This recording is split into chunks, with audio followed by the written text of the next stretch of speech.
Assalamualaikum warahmatullahi wabarakatuh. Alright, saya Al-Fahim daripada Grab JB.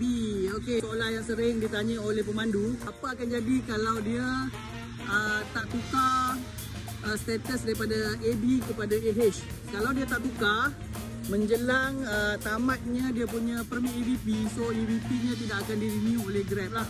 Soalan yang kedua yang ditanya oleh pemandu berkenaan dengan kalau dia lambat. Kalau dia lambat buat pertukaran AB ke HH, apa kesannya?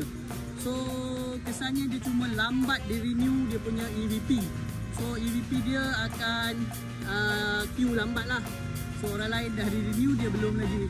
Alright, tak ada masalah, boleh buat dalam bulan 3, bulan 4 ni boleh buat. Okay, slow-slow, tak payah terkejar-kejar. Alright, lepas dia dah declare kepada AH, so apa yang dia perlu buat? Adakah dia perlu update kepada Grab? Ada nak kena update dekat apps ke apa-apa? Okey, tak perlu update. Cuma Grab akan mohonkan permit nanti.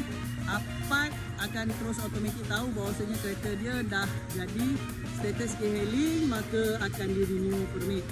Okey, tak perlu update apa-apa. Okey, lagi satu berkenaan rumours mengatakan kalau kita tak renew, kalau kita tak update status daripada AB ke AH sebelum 28 bulan Februari tu hari, dan kalau kita terlambat akan dikenakan cas sebanyak RM160 untuk renew permit EVP. Itu adalah rumours, itu adalah maklumat yang salah lah. Dia tidak akan dikenakan cas, cuma dia jadi lambat untuk di renew kerana queue. Grab maksudkan adalah EVP tu yang Grab tanggung sebanyak RM80 setahun. So RM160 untuk 2 tahun. Grab akan renewkan 2 tahun sekaligus permit.